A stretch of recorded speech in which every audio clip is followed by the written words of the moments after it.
J'ai pas vraiment structuré ce moment-là. Ce sera un petit peu comment... Super, merci Mélanie.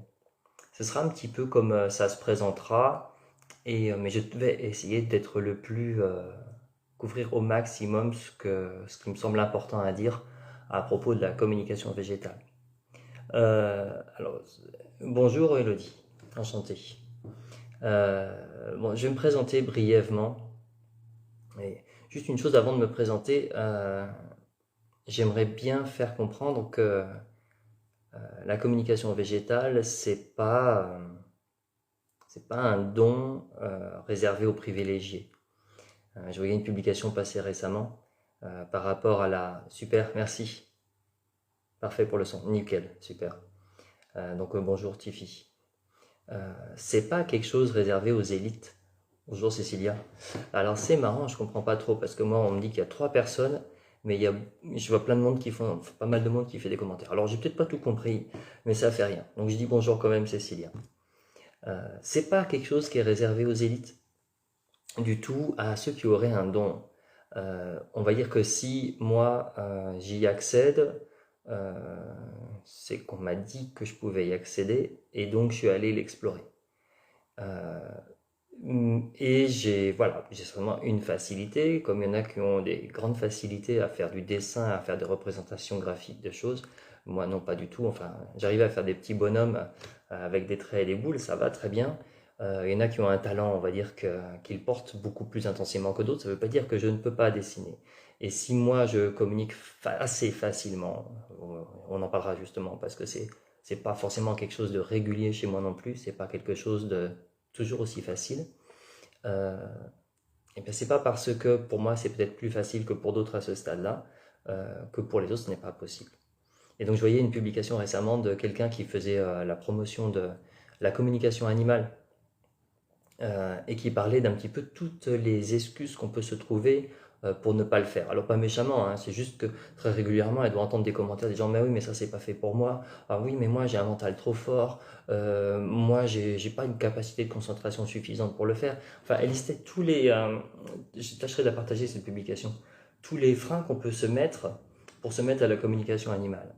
Et en fait, quand j'ai lu la liste, j'ai dit, bah, c'est quasiment la même en fait. C'est à la fois la même parce que moi, je me suis mis des freins. Salut Spirit. Euh, Moi-même, je me suis mis des freins dans cette communication. Euh, j'ai eu des craintes, j'ai eu des peurs évidemment, mais aussi parce que d'autres personnes me disent, bah, ah oui, mais non, mais ça, c'est pas fait pour moi parce que, enfin bon, il faut avoir un don, etc. Donc non, hein, ça reste quelque chose d'extrêmement démocratique, tout simplement. Et là, en abordant ça, on touche à le pourquoi c'est possible en fait.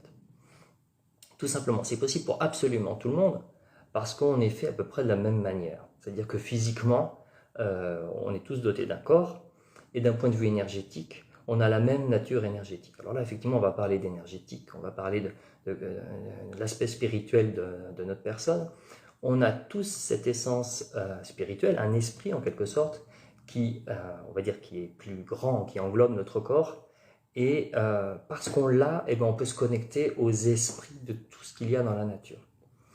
Ceux qui travaillent avec les animaux, qui sont avec les animaux, l'ont découvert depuis un bon bout de temps. Enfin bon, voilà, c'est quelque chose qui est connu depuis des siècles, depuis des millénaires, qui a été utilisé dans beaucoup de sociétés à travers euh, des, des, euh, des prêtres, des prêtresses, des sorciers, des sorcières, des chamans, masculins, féminins, euh, des hommes médecines, etc., où ils ont exploité, ils ont découvert, ils ont utilisé, et ils utilisent toujours. Bonjour Lucille.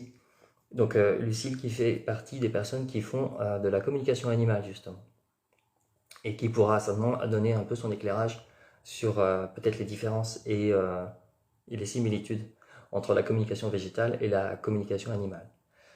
Donc c'est quelque chose qui a été expérimenté depuis des millénaires, dans plein de civilisations, où il y a une connexion possible entre l'esprit humain et l'esprit de tout ce qu'il y a autour de nous.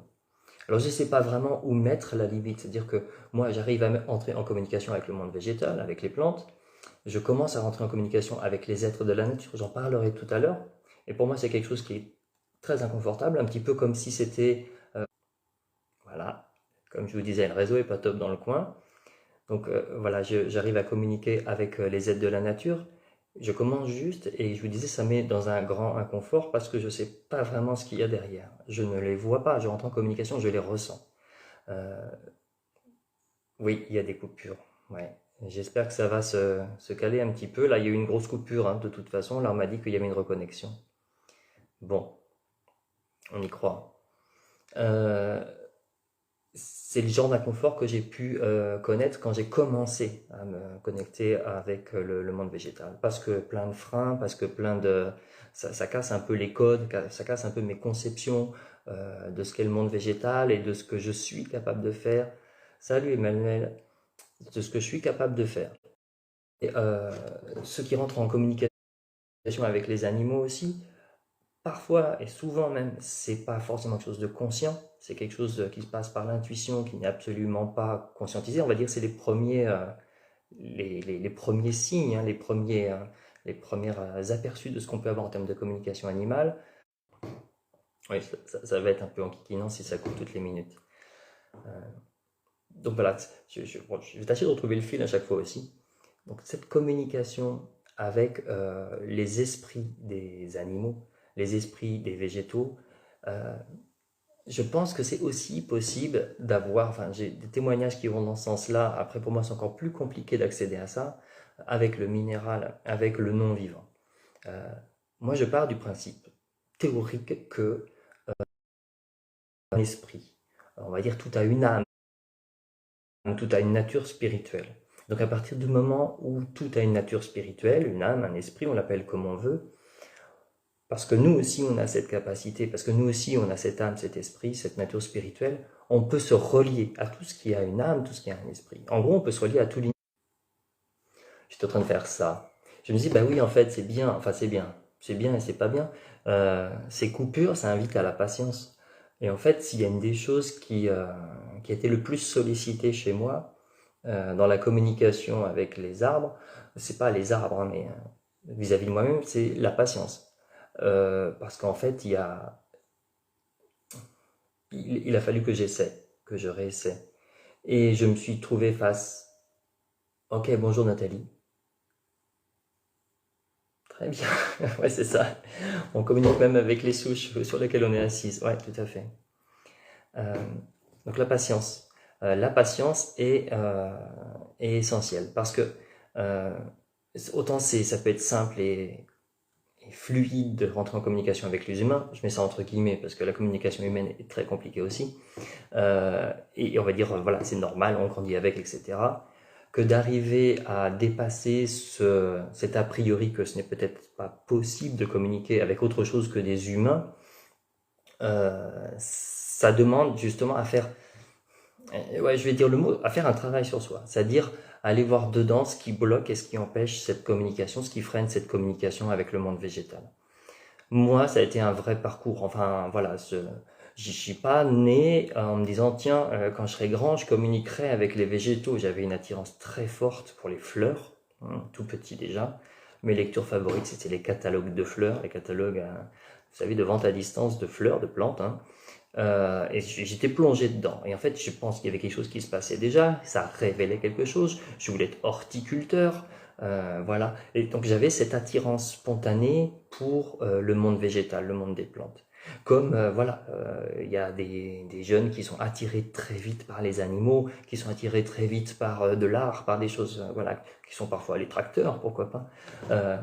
Eh bien, il y a quelque chose qui s'exprimait déjà. Mais je suis pas né en me disant ou en ayant la conscience que j'avais cette capacité déjà. C'est quelque chose qu'on est venu me dire en fait, parce que moi, spontanément, honnêtement, spontanément, j'y serais jamais allé. J'ai pu lire des choses dessus, etc. Spontanément, j'y serais jamais allé. Parce que c'était trop barré. Enfin, moi, j'ai un parcours, je vais dire un parcours normal.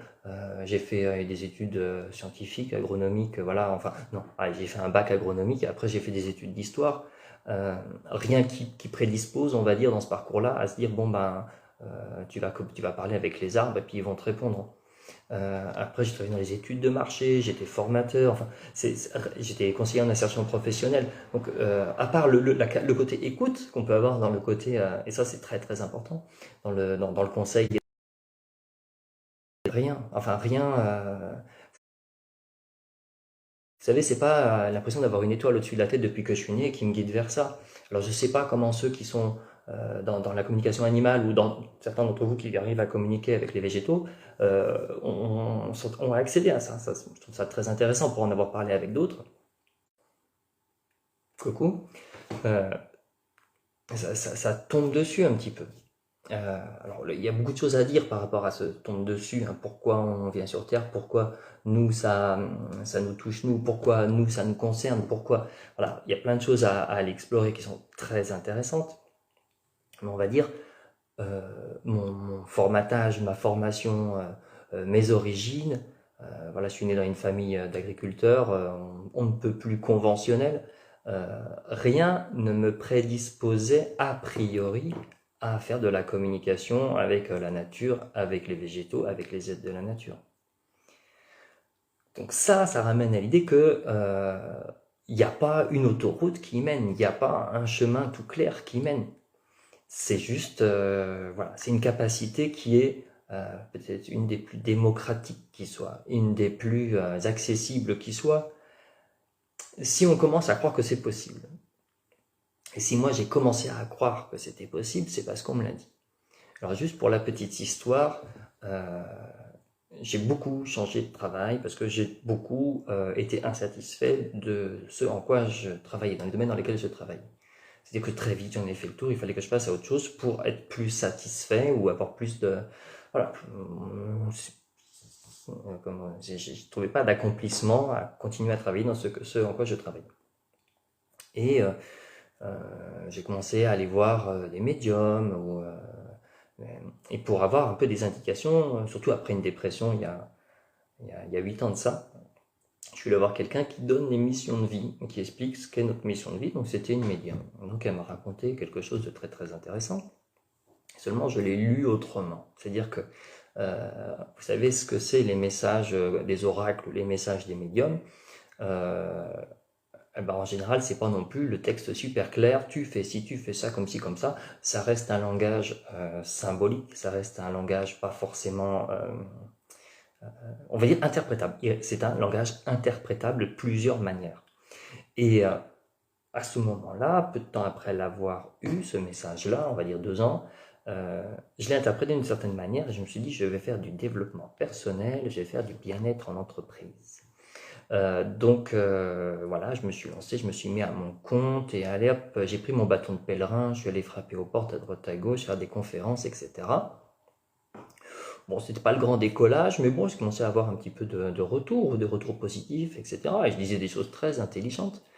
Seulement un jour, je fais des conférences sur Angers et j'en fais une l'après-midi, une le soir, dans la même salle que j'avais louée, un tarif assez fort. Ah oui, il fallait donner l'image. Et le soir, alors j'ai du monde l'après-midi, et le soir, 20h, absolument personne dans la salle. Et voilà, j'ai voulu faire bonne figure, mais en même temps j'étais absolument démonté, et voilà, j'étais perdu, quoi. Et donc je prends le temps de rentrer chez moi, mais avant de rentrer chez moi, je m'arrête dans la nature. Et en m'arrêtant dans la nature, je pleure. Donc ça, vous allez voir, ça m'arrive souvent de pleurer, je vais vous expliquer pourquoi. Et je pleure et je me dis, non là non, je m'adresse à l'univers, hein, vous savez, on peut faire ça. Je dis, moi je veux bien, En fait, moi j'ai voulu faire ça parce que je me suis dit, ça correspond aux messages qui m'ont été donnés en rapport avec ma mission de vie. Moi je veux bien donner mon énergie, faire des efforts, etc. Enfin, m'impliquer, y croire, etc. Mais si au bout du compte ça donne rien, j'ai pas de retour, moi je comprends pas. Moi je veux bien que je me sois trompé, je veux bien m'être trompé, mais faut me dire quoi, faut m'expliquer quoi, je comprends pas en fait. Et voilà, et j'ai appelé pas mal de monde pour m'aider, et voilà. Et donc je suis rentré chez moi, j'ai expliqué à ma femme que ça avait été une catastrophe et que j'étais démoralisé. Et puis le lendemain, ma femme avait justement rendez-vous avec une médium locale, qui était vraiment chouette en fait, hein, qui est toujours chouette mais qu'elle n'exerce plus parce que justement elle a aussi des appréhensions par rapport à son don. Et c'est vraiment quelque chose qu'on retrouve très souvent par rapport à cette capacité qu'elle a, où finalement ça peut déstabiliser. Et ça, il faut en avoir conscience que ça peut déstabiliser ce qu'on va rencontrer quand on va rentrer en communication avec les arbres aussi, avec les plantes aussi. Donc j'étais dans mon jardin parce que j'adore jardiner depuis que je suis tout petit, comme par hasard. Et, euh, et donc je jardinais et ma femme revient de sa consultation et cette femme-là lui avait dit, en plein milieu de la consultation, en fait c'est comme si ça avait bugué sa consultation et puis il y a eu une petite coucou. Donc pendant cette consultation, il y avait eu une fenêtre de consultation pour moi, on va dire de message pour moi, où c'était tout simplement dit votre mari ne trouve pas sa place, et c'est bien naturel parce qu'en gros il n'est pas dans sa voie, c'est pas son chemin. En plus ma voiture venait de tomber en panne, donc voilà, mais dans le genre au garage grave quoi. Elle dit voilà, tout s'arrête parce que tout simplement il n'est pas dans son bon chemin. Et en gros, ce qu'elle envoie, elle dit bah en fait autour de lui dans le jardin il y a plein d'êtres, il y a plein d'êtres qui sont autour de lui, des créatures, c'est ça, qui sont très contentes autour de lui, et puis en gros elles sont impatientes de travailler avec moi. Alors moi quand j'ai entendu ça, je me suis effondré parce que je pense que c'est effondré. Voilà, j'ai repleuré. Sinon c'était la période. J'ai repleuré. En fait parce qu'au fond je pense que je savais que c'était parfaitement juste ce qu'elle disait cette médium là.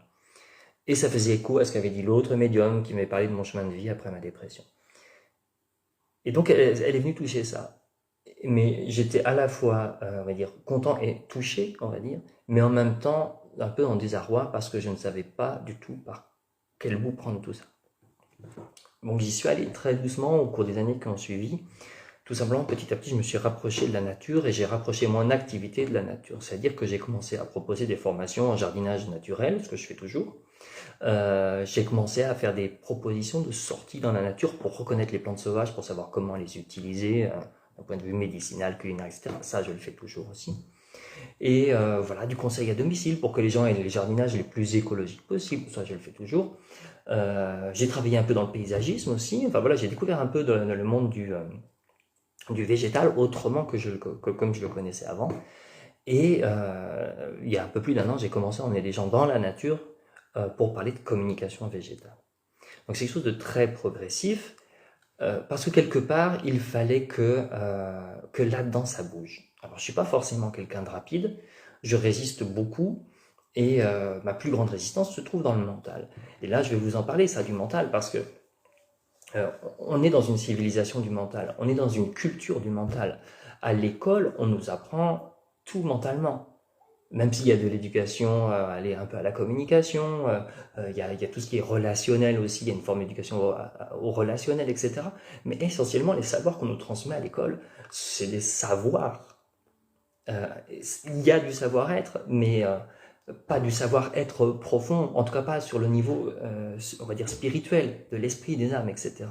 D'ouverture à autre chose que ce qui est tangible, ce qui est prouvable, en dehors on va dire des cours de philosophie, on va dire, et de certains enseignants qui peuvent avoir un esprit un peu plus ouvert, qui peuvent nous ouvrir à des choses un petit peu différentes, on va dire, un petit peu en dehors du cadre. Mais autrement, on reste dans un modèle où une civilisation, une culture où le mental est hyper présent. Et si le mental est hyper présent, c'est la culture, l'idéologie scientifique, hein, on peut appeler ça une idéologie, c'est un système de croyance qui dit si je peux le prouver, alors ça existe. Si je peux reproduire cette expérience-là et la démontrer, ça existe. Ça a une substance. C'est pour ça que science et spiritualité ont pu rentrer un petit peu, pu rentrer même beaucoup en conflit. Et même s'il y a des ponts qui se sont faits, etc., pour essayer de voir ce qui se passait dans notre cerveau, notamment au niveau de la spiritualité, ce qui se passe pendant les méditations, etc., on reste dans une culture hyper mentale. Et donc, parce qu'on est dans une culture mentale, quand on veut rentrer en communication d'une autre manière avec le monde naturel, on doit mettre ça de côté, quoi. On doit pas s'en débarrasser. Attention, on ne devient pas des êtres absolument différents. On va dire, on rajoute une couche sur notre compréhension scientifique, mentale du monde. On rentre dans une autre couche, d'accord, qui est complémentaire. Pour moi, elle englobe, d'accord. Après, chacun en pense ce qu'il veut. Certains peuvent dire c'est à côté, voilà, c'est complémentaire. Ça englobe, c'est-à-dire que la réalité scientifique fait partie de la réalité globale. Et quand on rentre en communication avec les esprits des choses, on se rapproche de ce global dont le scientifique fait partie, dont le purement physique observable fait partie. C'est mon opinion. Encore une fois, je vous parle que de mon expérience et de ce que j'en ai retiré, de ce que j'en déduis. Donc le mental, ah oui, le mental, ça a été une grosse barrière. Et déjà, le mental lui-même a fait qu'il m'a fallu, entre le moment où j'ai su qu'a priori j'avais des capacités pour communiquer avec le monde naturel, avec les végétaux, et le moment où j'ai vraiment commencé à le faire, ça se traduit en années en fait. C'est pour ça que, ouais, bon, il y a tout un tas de circonstances qui ont pu faire que, etc. On va dire ma première prise de conscience que quelque chose se passait et qui était possible entre moi et un arbre, ce sont des circonstances qui l'ont fait, on va dire. C'est-à-dire que c'est pas mon choix. C'est-à-dire que je n'avais pas cherché à le faire, ça s'est présenté. Très brièvement, je m'étais grave pris la tête avec ma femme, c'est toujours ma femme, donc ça va, c'était pas si grave que ça, on arrivait à gérer. Et je suis parti marcher dans la nature comme je faisais beaucoup. C'était une façon de fuir de cette pression de trucs insolubles, etc. Voilà, c'est la prise de tête. Donc je suis allé marcher dans la nature. Très souvent, quand je marche dans la nature, je me détends. On connaît tous cet effet qui fait vraiment du bien de marcher dans la nature, dans la forêt, d'être en contact avec la terre, en contact avec le jardin, avec les fleurs, etc. Enfin, je pense que beaucoup le connaissent. Moi, j'y suis allé et en fait, je ne suis pas arrivé à descendre, je ne suis pas arrivé à sortir de ma tête, je ne suis pas arrivé à sortir de ma colère. Même après, bonjour Alicia. Même après 1 heure de marche, à travers petits chemins et bois, je ne suis pas arrivé à me détendre. Et c'est-à-dire que j'étais vraiment bloqué dans le ventre, le gros nœud dans le ventre. Et j'ai traversé une forêt de pins de l'Oregon, si je me souviens bien. Et je suis arrivé dans une clairière où il y avait un chêne tout seul dans la clairière. Pas au milieu, hein, c'est pas non plus l'image de conte de fées où il y a juste l'arbre au milieu de la clairière avec le rayon de soleil qui arrive sur le côté. Il arrive que d'un côté, mais c'est voilà. Et donc je me suis présenté à l'arbre et j'ai appuyé ma tête contre l'arbre. Et je crois que j'ai dit quelque chose, je sais plus. Peut-être que j'ai demandé de l'aide, je me rappelle plus en fait concrètement. Toujours est-il qu'une fois que j'ai mis la tête sur l'arbre, eh ben j'ai senti comme une douche d'énergie en fait. J'ai senti comme si tout ce qui était lourd pour moi, mais l'instant d'avant, la seconde d'avant, partait d'un coup, comme une immense chasse d'eau. C'est pas très romantique, c'est pas très poétique, comme une immense chasse d'eau où tout ça descendait, tout ça partait vers la terre, quoi. Et je me suis senti soulagé et léger d'un coup. Alors ça m'a complètement bluffé, mais quelque part, j'ai l'impression que je le savais quelque part. Mais bon, voilà. Toujours est-il que ça s'est passé comme ça, donc soulagé, etc. Et ça s'est passé une deuxième fois comme ça, où effectivement, encore une fois, bonjour Adeline, encore une fois, où dans une situation de conflit, je suis sorti, cette fois c'était la nuit, et pareil, auprès d'un chêne. Alors moi les chênes je les adore, hein. Je sais que j'ai eu pas mal d'échos de gens qui m'ont parlé des chênes et tout, et de la connexion particulière qu'ils peuvent avoir avec le chêne. Il n'y a pas que les chênes, mais voilà, je trouve quelque chose de très très fort avec les chênes. Et voilà, pareil, j'ai obtenu le même soulagement, la même sensation de libération et de libération émotionnelle à ce moment-là. Et pour moi, ça, c'était la première porte. Avant de faire le mouvement conscient, volontaire, d'aller parler, essayer de communiquer avec le monde végétal. Ça passe d'abord par l'émotion. Quand je vous disais tout à l'heure que je pleure souvent, en fait, je pleure souvent quand je suis en communication, où je suis très ému, où j'ai des larmes, j'ai des larmes qui coulent d'un œil ou des 2 yeux, ça dépend. Quand je rentre en communication avec les êtres de la nature ou les arbres, c'est quelque chose de très fort, je suis parcouru de frissons, donc c'est quelque chose qui pour moi se rapporte le plus au domaine de l'émotion. C'est-à-dire que je vais ressentir une émotion. Alors, c'est une émotion, même si je pleure, c'est pas quelque chose de triste. C'est pas quelque chose où je suis... non, je suis pas triste, enfin, c'est quelque chose de profond et de joyeux. Alors, joyeux, apaisant, enfin, dans les sensations et dans les visions et dans tout ce que je peux percevoir, recevoir du monde végétal, c'est parfois assez complexe. Je ne peux pas utiliser qu'un seul mot pour dire ce que je ressens, ce que je vois, ce qu'une symbolique ou ce qui m'est envoyé comme image peut vouloir dire. C'est-à-dire que, on va dire que j'ai l'impression que leur vocabulaire est beaucoup plus riche et complet que le nôtre. C'est-à-dire qu'une émotion qui m'est envoyée ou une image qui m'est envoyée va être accompagné d'un ensemble de sensations, une forme d'évidence aussi sur le sens de ce qui m'est envoyé, qui peut se traduire par plusieurs mots. C'est rarement « oh, c'était joyeux ». Non, ça va être joyeux, profond, émouvant. Il va y avoir un ensemble de nuances qui fait que finalement ça fait une réalité presque unique à chaque communication, un mélange d'émotions et de sensations, mais c'est pas désagréable. C'est pas quelque chose, pour moi, c'est pas quelque chose qui est de l'ordre je vais pas pleurer parce que j'ai mal. Je vais pas pleurer parce que je souffre et je suis triste quand je suis en contact avec les plantes.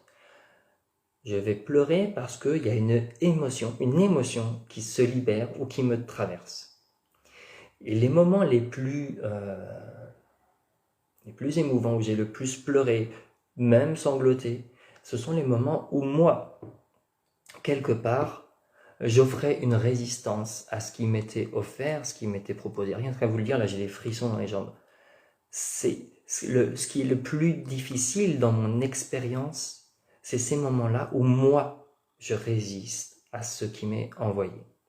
Je résiste tout ça, alors pour plein de raisons, mais la première raison, c'est le mental, c'est-à-dire qu'effectivement, ce qui se présente vient bousculer mes constructions mentales, et ça m'arrive encore, même si maintenant on peut dire que je suis quand même plus ouvert, j'ai fait un petit bout de chemin, j'ai eu des expériences par rapport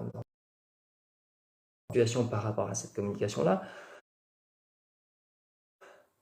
Je sens bien que c'est progressif, que c'est comme si ils y allaient mollo là, parce que Christophe, faut laisser son cerveau ou sa conception un petit peu s'assouplir, parce que c'est énorme, c'est gigantesque, c'est incroyable en fait ce qui nous... Coucou. Bon, j'espère que ça passe bien, si vous pouvez m'envoyer en dehors de la coupure qui vient d'avoir lieu, j'espère que vous entendez que c'est pas trop haché ce que je dis. Donc si quelqu'un pouvait m'envoyer un petit message pour me dire c'est ok, ah non c'est pas bon, ce serait chouette. Je parlais de quoi? Je parlais d'émotions. Bah oui, des émotions. Donc je peux pas en faire une généralité, cette histoire de ressenti, d'émotion. Même si j'ai des échos de personnes qui me disent ouais, ça passe par des frissons, des picotements, des sensations d'être traversé par l'énergie, du haut vers le bas, parfois ça monte, bon moi souvent ça monte d'abord, et après ça fait un peu la douche on va dire.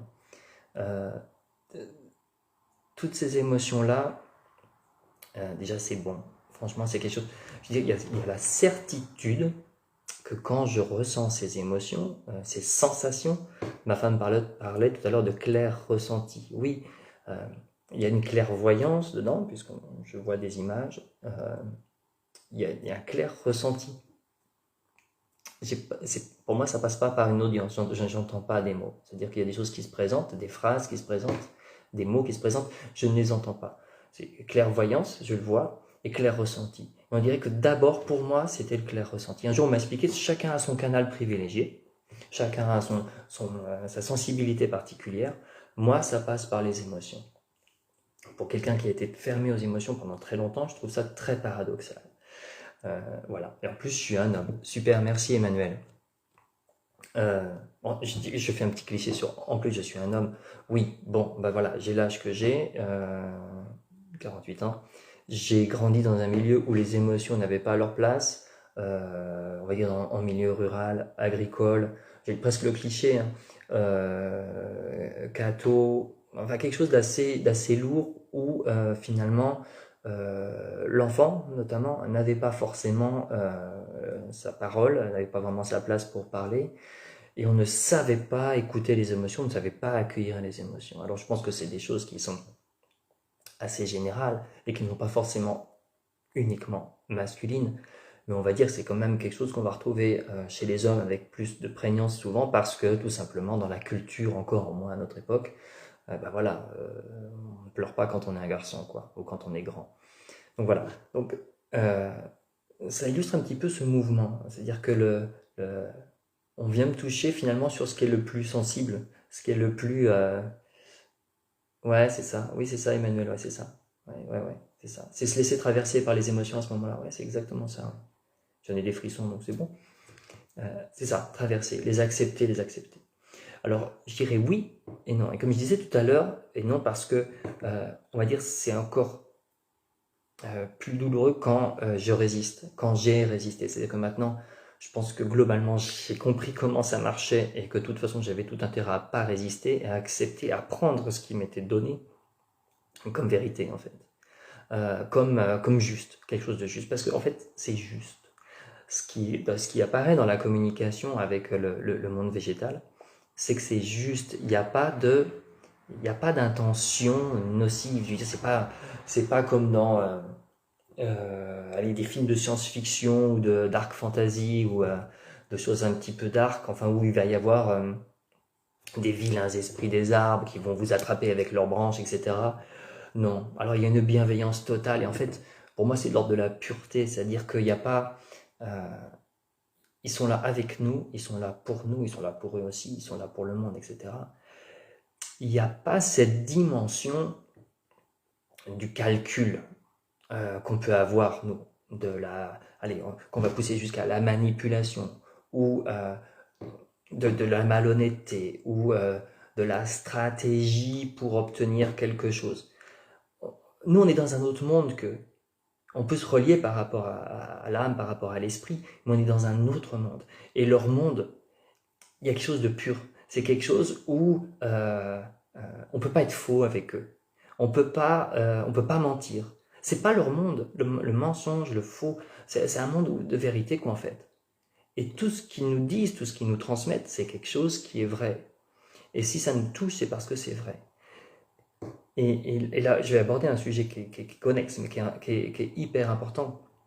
C'est que moi, j'ai la sensation qu'au début, surtout au début, mais c'est encore vrai, parce que de toute façon, l'évolution est permanente.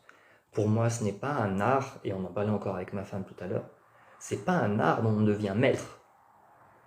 On ne devient pas le maître de la communication végétale. En fait, on apprend tout le temps, on découvre tout le temps, et pour moi, c'est une découverte permanente et infinie. C'est-à-dire que c'est arriver sur le bord d'un continent, j'aime bien cette image-là, arriver sur le bord d'un continent et tout découvrir, petit à petit, pied à pied, pas à pas. Et ça, c'est vraiment, moi je trouve ça hyper excitant, hyper stimulant d'avoir cette idée-là. Mais je ne deviendrai jamais le conquistador du monde végétal. On ne deviendra jamais les conquistadors du monde végétal. On n'ira jamais détruire les civilisations comme les civilisations précolombiennes ont été détruites. C'est-à-dire que c'est une espèce de continent infini qu'on découvre pas à pas, petit à petit. Et pour revenir à ce que je voulais dire, c'est qu'en fait, si moi je suis beaucoup passé par l'émotion au début, on va dire beaucoup par le nettoyage, pour, comme disait Emmanuel tout à l'heure, on va dire on accepte, elles nous traversent, on les accepte et ça part, on se fait nettoyer en quelque sorte. Ouais, les végétaux n'ont pas d'ego, c'est exactement ça, ils n'ont pas d'ego. Nous on a des égos, mais alors là, et moi le premier, faut pas croire. Même si j'ai l'air gentil comme ça et tout doux, j'ai un ego, j'ai un ego, quoi, comme tous les humains. Et de toute façon, comme dit ma femme, encore une fois, j'ai beaucoup cité ma femme parce qu'elle est vraiment bien. On a tous des égos. Et de toute façon, c'est pas notre ennemi. En fait, il n'est pas là pour nous faire du mal, il n'est pas là pour nous faire souffrir, il est là pour nous protéger, en fait. Et notre ego est notre allié. Autrement, on ne pourrait pas vivre si on n'avait pas d'ego. Seulement, c'est pas lui le maître, c'est nous le maître. Donc, pour moi, et je ne dis pas que c'est absolument nécessaire et c'est, c'est universel ce que je vais vous dire. Pour moi, ça a été que j'avais en gros besoin de me nettoyer, on va dire une forme de me purifier. Et comme je dis encore une fois, ce n'est pas fini, ça ne s'arrête jamais. C'est-à-dire que pour rentrer dans une communication la plus claire possible, finalement, il faut faire du nettoyage en soi. Et c'est ça qui est super intéressant, parce qu'en fait, il y a au moins deux aspects dans la communication végétale. C'est-à-dire que, à la fois, on rentre en communication avec un végétal, avec un arbre, et on rentre en communication avec soi, avec notre intérieur. C'est-à-dire que la communication végétale va mettre sous notre nez ce qui bloque la communication en quelque sorte, ce qui bloque la relation, ce qui freine, ce qui gêne en quelque sorte. Et moi j'avais et j'ai encore des choses qui gênent, qui freinent, je me rappelle de cette communication que j'avais eue avec un frère où en fait il m'a fait littéralement un soin énergétique. C'est-à-dire que je suis rentré en communication avec ce frêne et je lui demandais de m'aider parce que c'est très compliqué pour moi. C'était à la période du confinement l'année dernière. L'année dernière, oui, c'est ça, le premier confinement. J'ai la chance d'être dans la nature à ce moment-là, vivre en bord de nature. Et voilà, ça m'a pas mal remué quand même si j'étais très content d'être en confinement. Euh, et j'ai, ce qui m'a amené à lâcher était très gros en fait. Et j'ai été pris de sanglots littéralement, c'est-à-dire que j'avais vraiment le ventre serré. C'est-à-dire que je n'arrivais même plus à prendre ma respiration tellement c'était dur quoi, en fait. Je n'arrivais pas à lâcher le gros truc, en fait, qui est de l'ordre du lâcher prise, qui est de l'ordre du laisse partir tes anciens schémas, laisse tomber tes anciens schémas, tes anciens fonctionnements, ça ne sert à rien, ça t'encombre. Et j'ai résisté. En fait, là, j'ai eu mal au ventre. Et quand je vous disais, ça ne fait pas mal d'être dans la communication végétale, non, ça ne fait pas mal. C'est la résistance qui fait mal. C'est ce qui est difficile, c'est la résistance au changement, c'est la résistance à la réalité, c'est la résistance à ce qui est bon pour nous. Et je résistais. Et en fait, jusqu'à ce que j'arrive à lâcher le truc, parce que finalement j'avais trop mal au bout d'un moment, j'ai lâché le truc, j'ai pris une grande respiration et je me suis senti soulagé encore une fois. Donc, il y a une forme de miroir dans la communication végétale. Il nous renvoie de ce que nous sommes. Et je ne suis pas tout à fait sûr, mais je pense que pour rentrer dans une bonne communication fluide avec le monde végétal, eh ben, il faut bien nettoyer les tuyaux de communication. Et nous sommes les tuyaux de communication avec le monde végétal. Et si on est encombré, alors je pense que c'est surtout de l'ordre émotionnel, de choses, de préconceptions, de fonctionnements qui ne sont pas justes, qui ne sont pas bons, etc. Eh bien, l'invitation dans la communication, c'est de se faire nettoyer, se nettoyer, d'aller voir ce qui bloque, ce qui bouge le tuyau. Et c'est super en fait. C'est dire que là, on touche à une forme, j'aime utiliser j'aime et j'aime pas en même temps, utiliser l'expression de coaching végétal. Alors, pour moi, c'est qu'une dimension de l'histoire, c'est qu'une dimension de ce que ça peut nous apporter. Parce que pendant très longtemps, j'avais ce genre de communication où j'ai l'impression qu'en fait, les arbres ou les plantes, parce que je parle surtout des arbres parce que j'ai quand même d'abord communiqué avec les arbres, j'ai une prédilection pour les arbres, mais j'ai eu des super communications avec des plantes absolument anodines, de l'oseille sauvage, du lotier, je sais plus quoi encore. Enfin, franchement, c'est pas avec de l'oxalis, c'est pas la taille de la plante qui fait l'intensité de la communication. Mais seulement, je préfère encore aller vers les arbres. Je sais plus pourquoi j'ai digressé.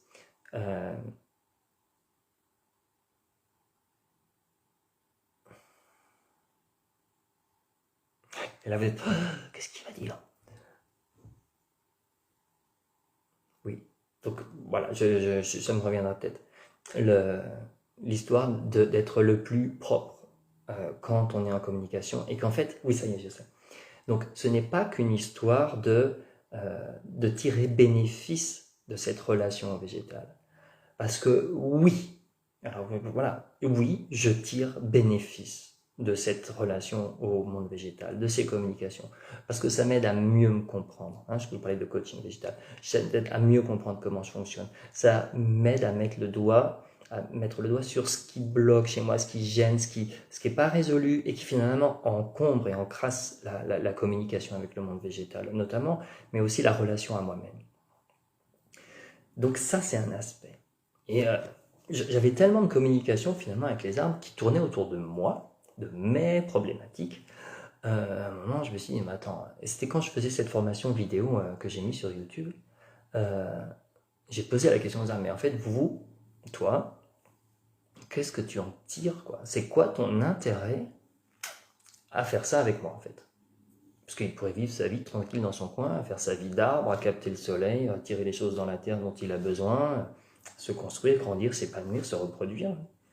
Quel intérêt, quel but y a-t-il à ce que les plantes communiquent avec nous? Et s'il y en a un, et en fait, le message que j'ai, c'est tout simplement qu'en fait l'arbre a énormément à gagner à ce qu'on change, l'arbre et les plantes, à ce qu'on change notre conception, notre façon de voir le monde, et notamment le monde végétal. Après, ceux qui sont dans la communication animale, ils sont dans ce même mouvement. Enfin, je le sens bien dans les publications que je peux voir, hein, notamment Étienne, Lucille. C'est qu'en fait, on a tout à gagner, ou ils ont tout à gagner, à ce qu'on comprenne mieux comment ils fonctionnent réellement. Qu'ils ne sont pas seulement des écrans de projection de nos conceptions, de nos attentes à leurs égards. Le végétal n'est pas juste un truc productif. Le végétal n'est pas juste un truc qu'on va cultiver pour tel ou tel usage, même s'ils sont aussi cela, ou ils peuvent être aussi cela. Les végétaux ne sont pas juste des trucs à produire des fruits, du bois, des graines, du feuillage, des légumes, des fruits, etc. Comme les animaux ne sont pas juste des êtres, je pense aux animaux d'élevage, aux animaux de compagnie, ne sont pas juste des êtres qui sont là pour notre plaisir, notre loisir, ou des animaux pour être mangés, des animaux qui servent à tirer des charrettes, etc. C'est-à-dire qu'ils ont des utilisations, ou pas, selon les animaux, selon les végétaux, ils ont des utilisations centrées sur nous, centrées sur nos intérêts, qui peuvent être légitimes, certaines sont légitimes ou justes, etc. Mais ils sont bien plus que ça. C'est que finalement, cette vision me ramenait à l'idée que et qu'on regarde autrement l'univers. C'est-à-dire que oui, comme je disais tout à l'heure, on grandit dans une civilisation centrée sur le rationnel, sur le scientifique, sur le prouvable, mais aussi sur le productif, sur l'utile. J'en profitais pour boire un petit coup, donc coucou.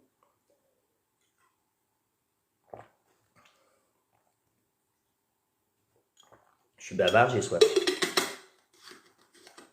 Donc oui, l'invitation, c'est de décentrer sur ce que nous, on projette sur le monde végétal. Je fais une extrapolation sur le monde animal aussi.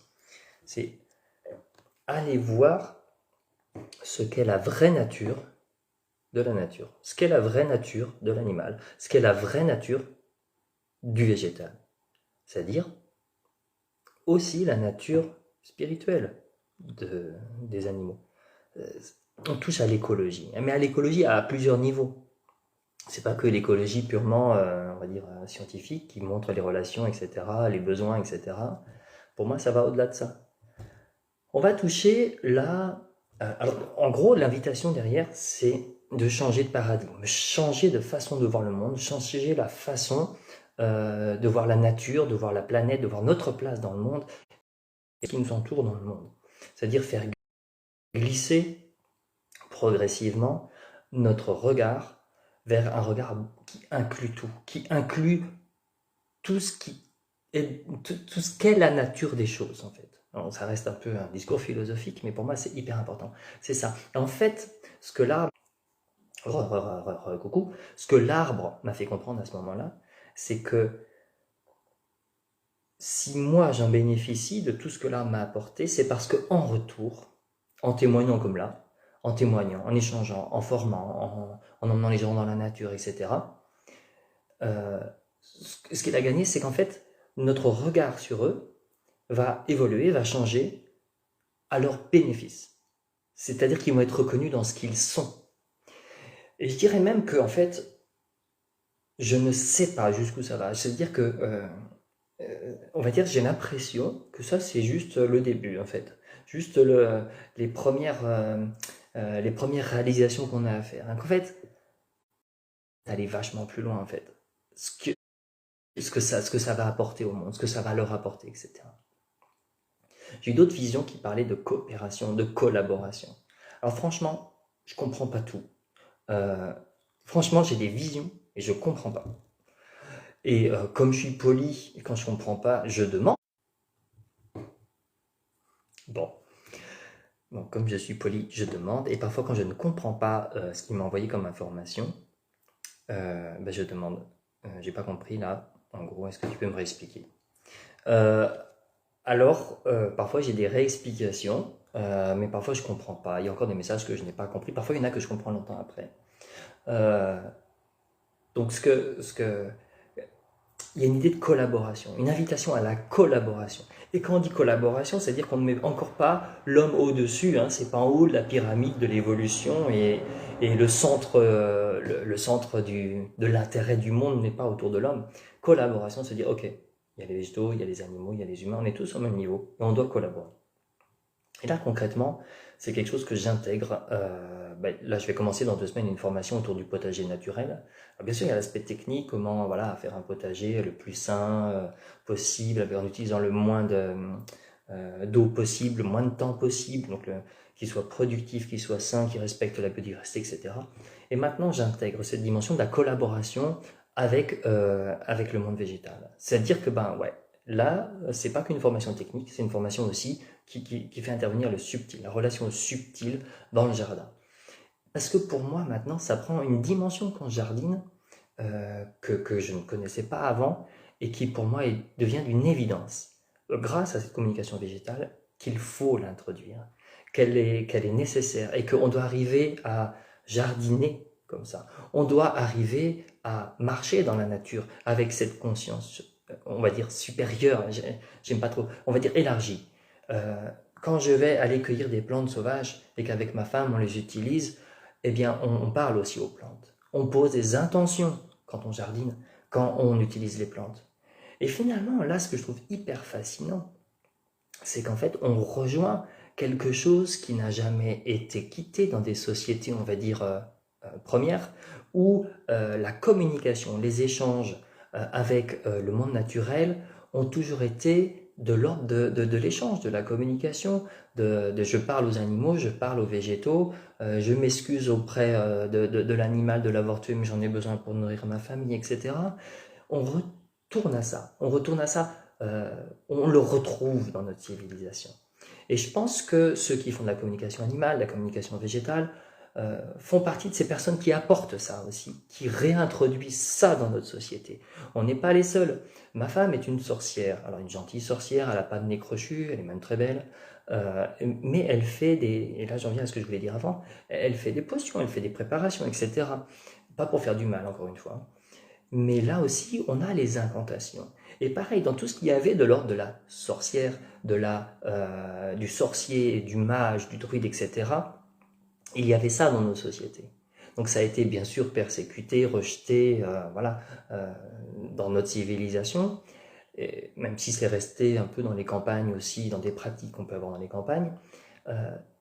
Quand on fait des formules magiques, on est dans le « je pose une intention ». On est dans « je m'adresse à la nature spirituelle de ce que j'utilise pour faire une potion, pour faire… » Voilà. Donc on retrouve ça, on se relie avec ça. Et il n'y a plus de chasse aux sorcières. Il n'y a plus de chasse aux sorcières à faire. Donc on peut le retrouver, mais de manière apaisée, décomplexée, à travers ça notamment, à travers la communication végétale. On peut redevenir sorcière et sorcier. Il n'y a pas de problème. Notre civilisation maintenant, on peut le faire. On peut le faire. Donc voilà. L'invitation, ce que la nature a gagné, c'est cet élargissement de conscience. Et ça, c'est chouette. C'est-à-dire que finalement, parce que j'ai culpabilisé pas mal en fait, hein, parce que finalement, on peut s'autoriser à le faire sans culpabiliser, sans se dire, oh non, là je prends tout, mais en fait non, je donne vachement. Je donne parce que justement, je partage mes expériences, parce que j'expérimente, je partage, je transmets. Quand je dis je, c'est pas je comme je, c'est tous ceux qui peuvent le faire. Quand je vois des super publications sur Facebook par rapport à la communication animale, ouais, mais c'est plein de leçons, c'est de la leçon de sagesse, quoi. C'est vraiment chouette, c'est super. Et sur la communication végétale, c'est la même chose. Et je suis sûr que, je sais que ça existe, j'ai jamais fait, ou j'ai jamais osé essayer. Communication minérale. Allez savoir ce qu'il y a derrière, ce qu'on va trouver, ce qui va en sortir. Mais allons-y, communiquer avec ce que vous voulez. Au bout du compte, c'est chouette en fait. Et tout ce mouvement-là, pour moi, c'est un mouvement d'ouverture absolument fantastique qui nous est proposé et qui est absolument nécessaire dans notre civilisation. J'ai tendance à avoir un esprit positif, voilà, je suis pas catastrophiste, je suis pas, comment dire, je suis pas complotiste. Vous savez ceux qui imaginent la fin du monde, tous les scénarios de la fin du monde. Enfin bref, voilà. Je suis pas dans ça, d'accord. Pour moi, c'est là on construit quelque chose de nouveau, on réintroduit quelque chose qu'on a déjà connu par le passé dans nos civilisations et qui sont connues par d'autres civilisations. C'est cette ouverture à la nature. Et ça passe par notre ouverture nous-mêmes, à nous-mêmes. Et ça, je vais revenir dessus parce que moi, c'est super important en fait. C'est-à-dire que pour moi, aller vers les plantes, aller vers les arbres, c'est aussi aller vers nous-mêmes. Aimer les plantes, aimer les arbres, c'est apprendre à s'aimer aussi. C'est-à-dire qu'il n'y a pas de mouvement, c'est-à-dire qu'on ne peut pas être aigri dans son coin et puis juste aller faire des câlins aux arbres dans notre coin. Pour moi, c'est le même mouvement que de s'ouvrir au monde naturel, que de s'ouvrir à nous-mêmes et à aller explorer ce qui effectivement nous encombre dans notre relation à nous-mêmes, comme ce qui peut nous encombrer dans notre relation végétale. Alors, je vais faire une petite pause pour boire encore un coup. Et si vous avez des questions, eh bien, allez-y. Je vérifie l'heure. Je ne sais plus trop à combien on est. Ouais, ça va. J'ai parlé pendant 1 heure.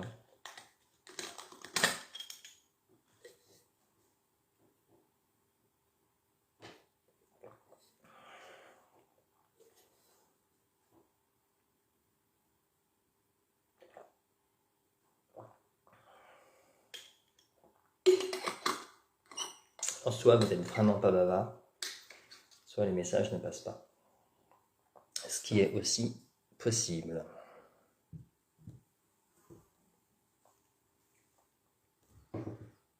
Si vous avez même des témoignages, des choses que vous avez pu vivre vous-même.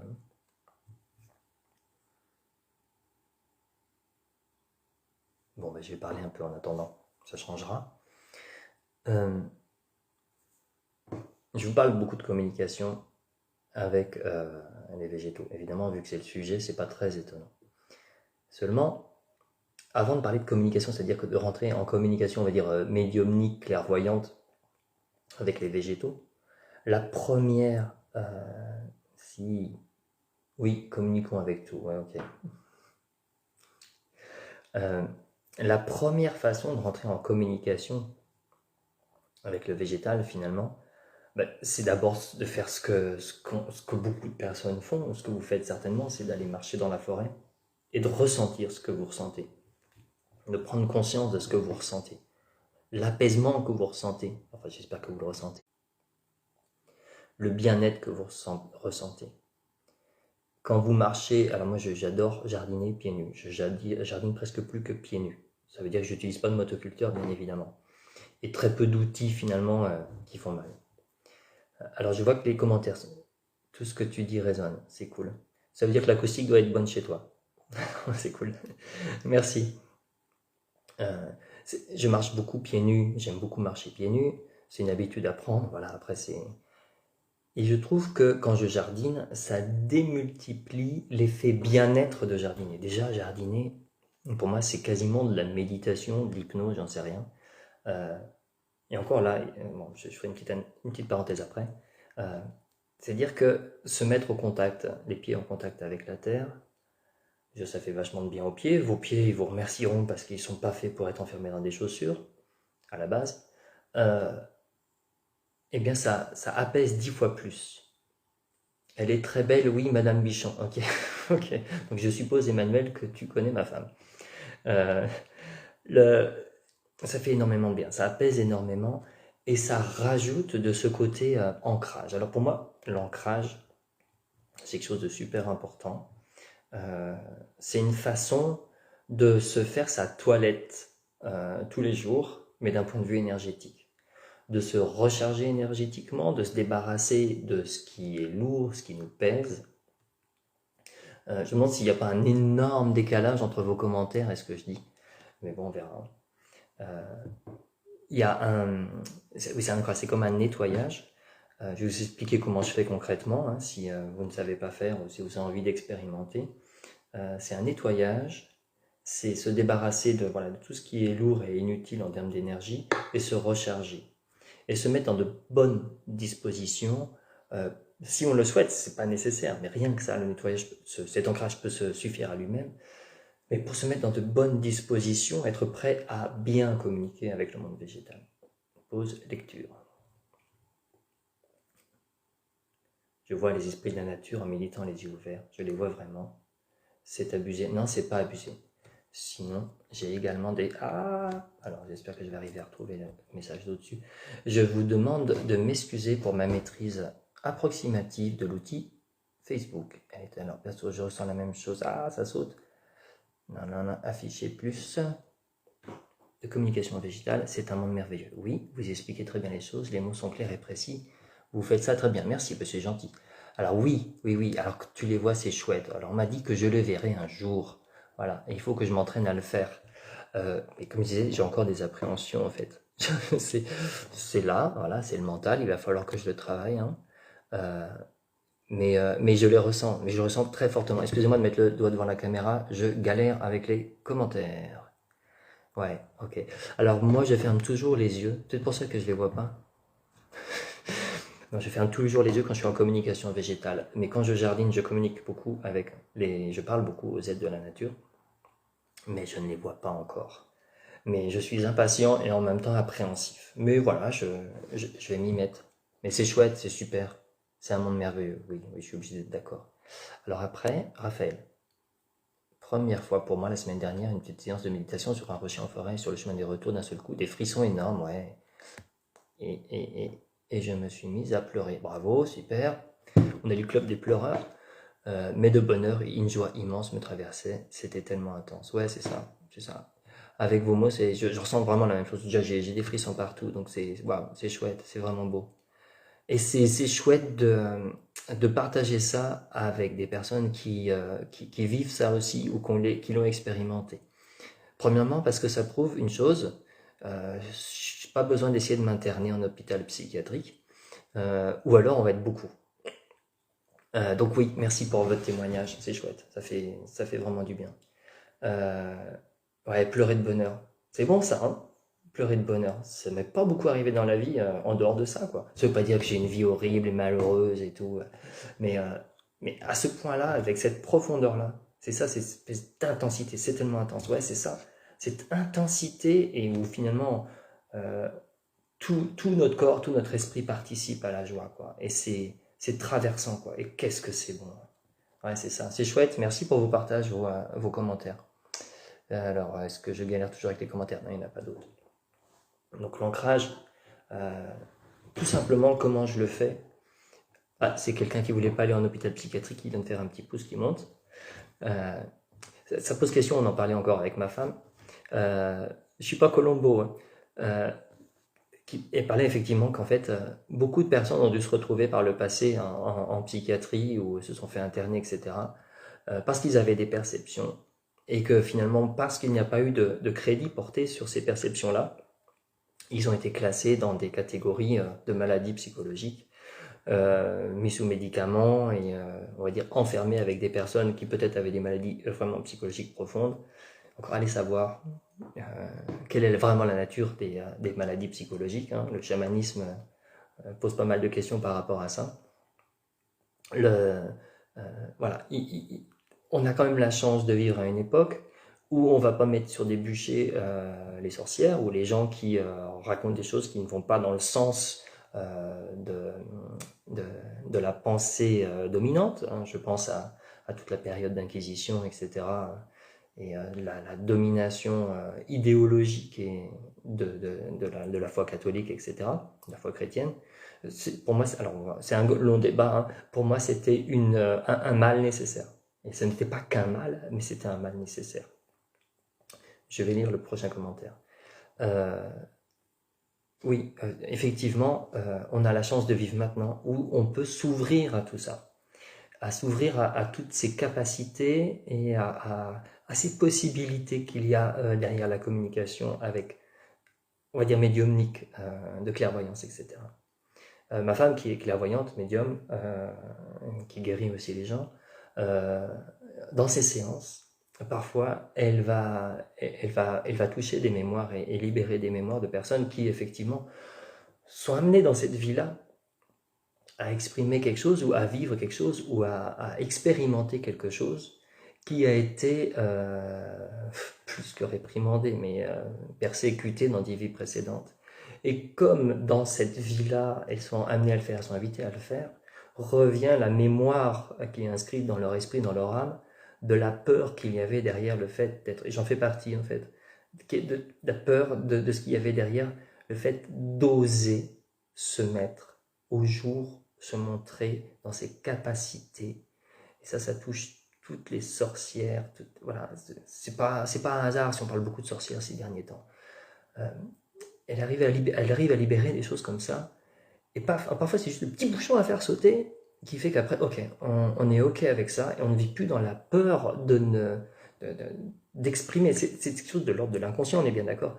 D'exprimer et d'exploiter et d'arriver à toucher ce qu'on porte, ce qu'on a en soi et qu'on est invité à amener dans cette vie-là, quoi. Alors, ils vous apprécieront, ne vous en faites pas, mais perso, je les vois plus facilement à la forêt de nuit, quand il fait un peu clair, genre pleine lune, en méditant les yeux ouverts, en perdant mon regard. Mon regard. Oui, attendez, je suis en train de faire des bêtises. Mon regard. Oui, le regard vide qui regarde tout et rien à la fois. Ok, ça c'est le regard que je peux avoir des fois aussi. Ok, je comprends. Entre les branches. C'est un exercice un peu difficile au début, mais ça devient naturel par la suite. Ok, je prends le conseil, c'est super chouette. C'est super chouette. J'essaie d'avoir ce regard-là quand je jardine et que je parle avec eux. Mais bon, apparemment, je ne maîtrise pas super bien. Mais ok, super, merci pour le conseil, Salem. C'est chouette. Salem. Ok. Donc voilà. En fait, voilà, pour moi, ça se met dans ce cadre-là. Cette ouverture, cette réouverture à ce que l'humain, l'homme et la femme, chacun de leur manière, en complémentarité, peut apporter au monde, peut contribuer au monde. Et j'allais presque dire qu'on n'a pas vraiment le choix, quand on a ces capacités, que d'aller l'explorer, la partager, en témoigner, parce que je pense que si on ne le fait pas, on n'est pas bien. Alors on n'est pas bien sur plein de plans, d'accord? Ça peut se manifester par la maladie physique, par le mal-être général, etc. Et l'enjeu, pour ceux qui ont ça, c'est de partager, je pense, effectivement, de témoigner, de partager. Et c'est pas évident. Ne serait-ce que sur Facebook, encore en face à face, j'ai rarement de personnes qui vont être frontales et qui vont aller discuter et me remettre en question et dire que, voilà, dire que je suis fou, que je suis bon interné. Mais plus sur des réseaux sociaux, effectivement, très régulièrement, j'ai des retours qui remettent en question ma santé mentale. Après, c'est tellement facile sur Facebook, on le sait très bien, hein, d'être agressif, désagréable, etc. Donc c'est un défi, parce qu'effectivement, il faut savoir accueillir de manière juste ce qui nous est envoyé. Et comme on touche à des domaines où on découvre, on explore quelque chose, comment dire, de nouveau, d'atypique, de pas conventionnel, c'est à nous de savoir placer où est le curseur. Je dis nous, je dis je, bon, vous voyez, vous en faites ce que vous voulez. Le curseur de qu'est-ce qui est juste, où est-ce que c'est juste. Est-ce que là, finalement, je ne suis pas, je suis pas dans la fabulation. Est-ce que finalement, je vais pas trop loin. Est-ce que finalement, ils ont pas raison. Est-ce que finalement, je suis pas, comment on appelle ça, schizophrène. On m'a plusieurs fois dit que j'étais schizophrène, parce qu'en fait je parlais pas aux arbres, je me parlais à moi-même. Bah ouais, mais en fait à chaque fois ça pose question. Et ces questions sont justes, c'est-à-dire que si on me les pose, c'est quelque part, ça vient tester un petit peu ma certitude, ça vient tester mon alignement par rapport à ce que je suis et ce que je peux faire et ce en quoi je crois.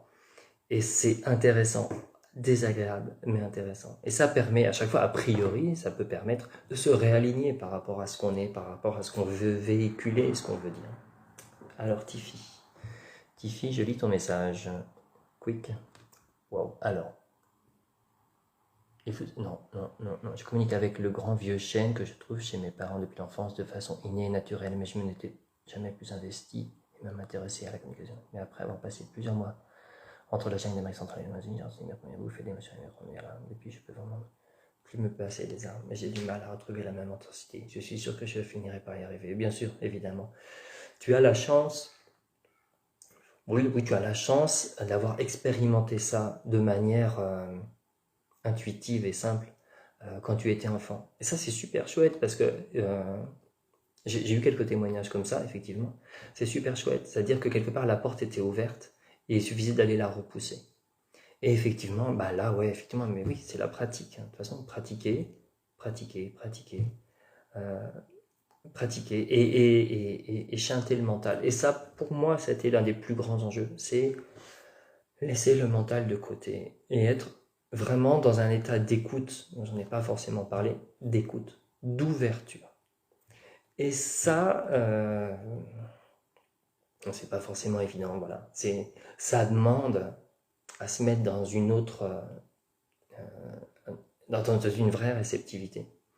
Ça demande de s'ouvrir et de ne pas laisser toutes les pensées qui ont leur place, mais pas à ces moments-là, les pensées prendre le dessus et le doute revenir à chaque fois et penser ah tiens faut que j'aille passer chez le boucher, passer chez le boulanger, aller voilà, c'est une forme de discipline, mais je trouve que justement l'ancrage dont je vous parlais tout à l'heure est une première manière avec la contemplation, et ça va pour moi ensemble, avec la contemplation de la nature, de tout ce qui peut se passer autour, ça fait partie de de ce processus, de ce protocole, alors là, après chacun son protocole, qui permet justement de calmer le mental, de l'apaiser et de passer à un autre mode de perception et passer sur un autre mode de communication. Faites-moi penser avant la fin, je vérifie l'heure quand même. Donc si vous avez des questions ou des témoignages, je suis toujours preneur. J'ai eu un message tout à l'heure, ça faisait un petit moment que j'ai pas eu de message. On a un immense tilleul dans le jardin et c'est la première fois que j'ai un message de lui. On est arrivé il y a 3 semaines maintenant, presque 4 semaines. Et c'est la première fois que j'ai un message et je vous le partagerai tout à l'heure.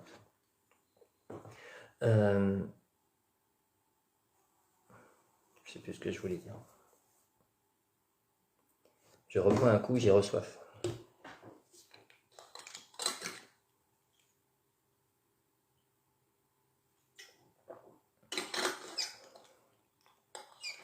Oui, je vais vous partager le message maintenant puisque je ne sais plus ce que je voulais dire. En gros, voilà, en fait, c'est une vision qui était accompagnée d'émotions, encore une fois, bien sûr. C'est quasiment systématique, c'est pour ça que je dis bien sûr. Donc les émotions, c'est les frissons dont vous parlez, c'est les frissons, c'est le frisson, mais c'est pas le frisson de froid, hein, c'est un frisson de plaisir, c'est un peu un fourmillement des fourmis et en même temps un frisson. Et sentir un mouvement d'énergie, souvent qui va du haut vers le bas, mais parfois du bas vers le haut. Parfois ça se rencontre au milieu.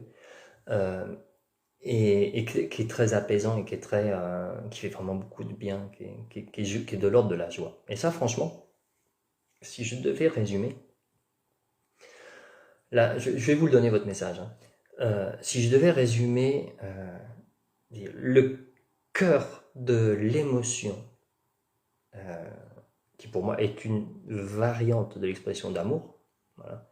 Le cœur de l'expression, des sensations de ce qui est vécu dans la communication végétale, c'est la joie. Mais vraiment la joie en grosse capitale, quoi. La joie. Et pour moi, c'est une expression d'amour. Voilà. C'est pour moi la façon qu'ont les arbres pour dire je t'aime. C'est véhiculer cette sensation de joie. Et il y a cette sensation d'être aimé aussi des arbres, des plantes. Et ça, c'est super chouette. C'est vraiment, c'est doux. Hein. Et je comprends les gens qui font des câlins aux arbres, ça m'arrive d'en faire aussi. Hein. Je ne vais pas forcément me mettre toujours en contact avec l'arbre. Hein. Ça, chacun a son protocole, hein. Chacun a sa façon de faire. Je ne vais pas nécessairement toujours me mettre en contact avec l'arbre, le toucher ou l'embrasser. Mais qu'est-ce que ça fait du bien de faire un câlin à un arbre, je comprends. Et là, pour vous dire à quel point mon esprit a évolué, c'est dire, je vivais en Angleterre à une époque, je me rappelle, c'était au début des années 2000, et j'avais des collègues, j'avais une propriétaire qui était cool, on va dire, chez qui je logeais, Et en fait, elle embrassait les arbres. Et je trouvais ça d'un ridicule, de faire des câlins aux arbres, mais vraiment perché, quoi. Et, c'est paradoxal, hein. Voilà, c'est pour moi, c'était le cliché du baba cool qui embrasse les arbres, mais pourquoi, quoi? Et maintenant, j'arrive à embrasser les arbres dans les forêts, même s'il y a des gens qui passent. Donc voilà, c'est pour dire qu'en fait, il y a énormément de clichés et d'a priori à faire tomber les uns après les autres. Mais c'est pas ça que je voulais dire. Oui, je touche pas nécessairement les arbres. Ça dépend des situations, comment je le sens à chaque fois.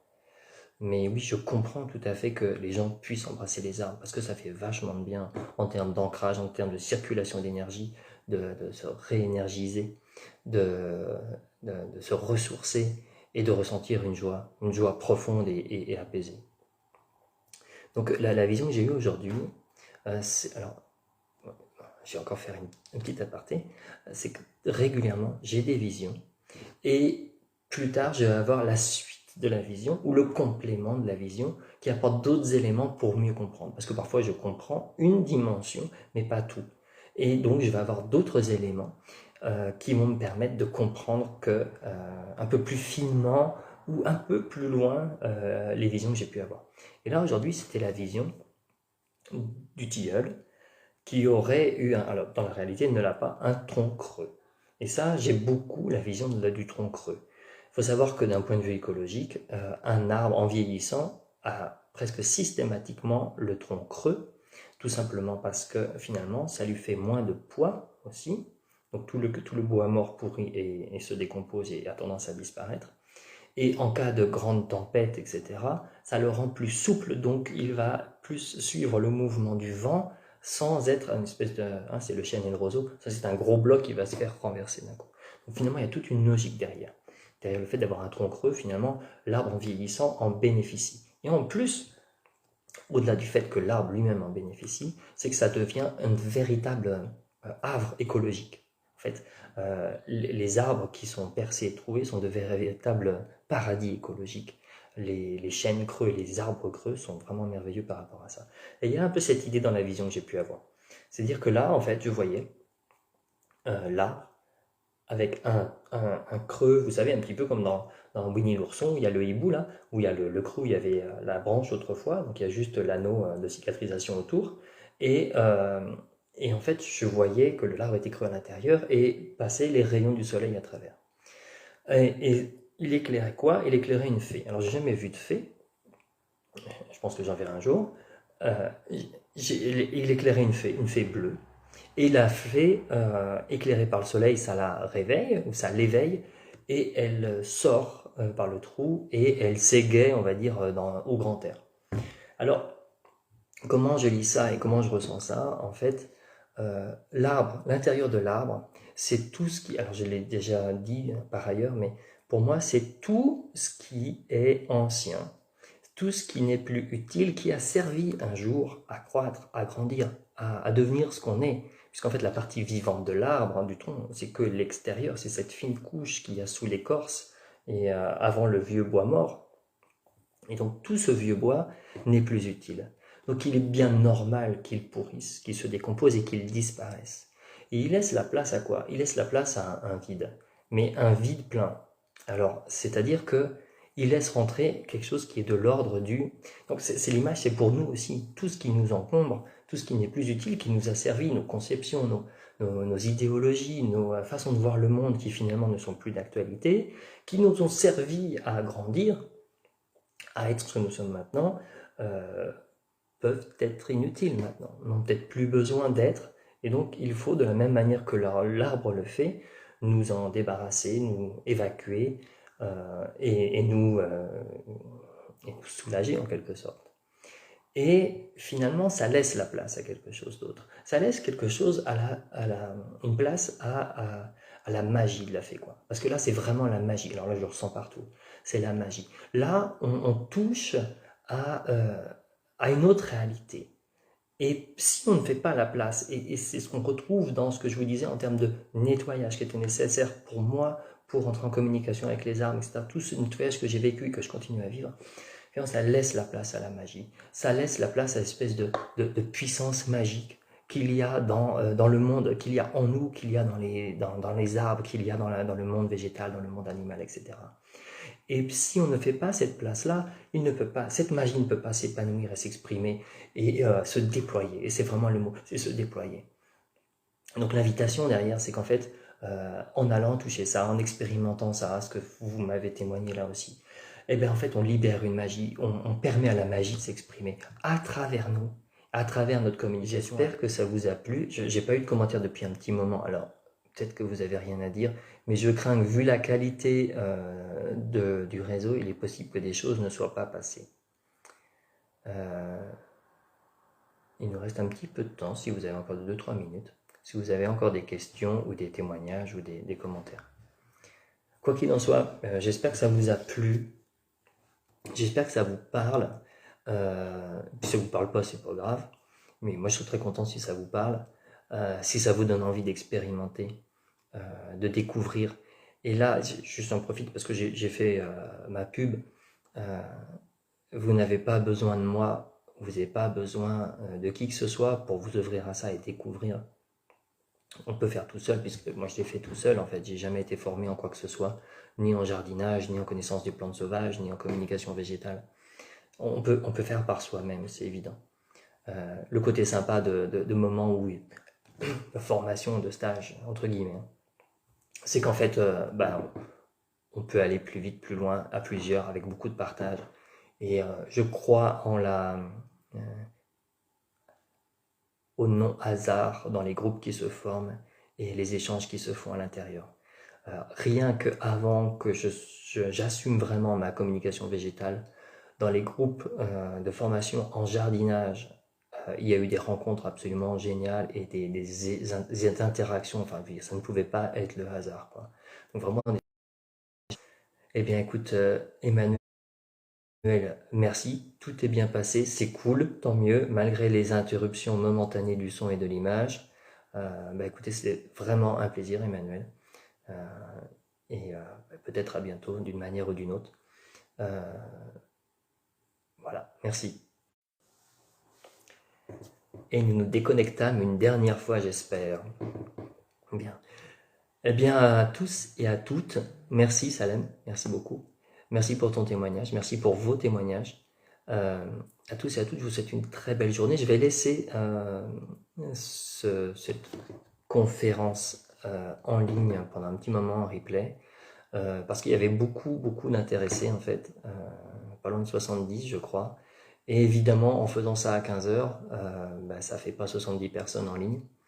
Donc voilà, n'hésitez pas, si vous voulez le partager dans vos cercles, ce sera avec plaisir. Je le laisserai gratuit de toute façon. Je crois que je vais le laisser tout simplement sur ma page en replay, ad vitam aeternam. Donc voilà, n'hésitez pas à partager. Je vous remercie tous. J'ai trouvé que le nombre de personnes est resté stable, donc j'ai pas dû trop saouler le monde. Donc ça fait vraiment plaisir. Je vous souhaite à tous une magnifique fin de journée et puis dans la nature, quoi. Allez, salut tout le monde et merci beaucoup.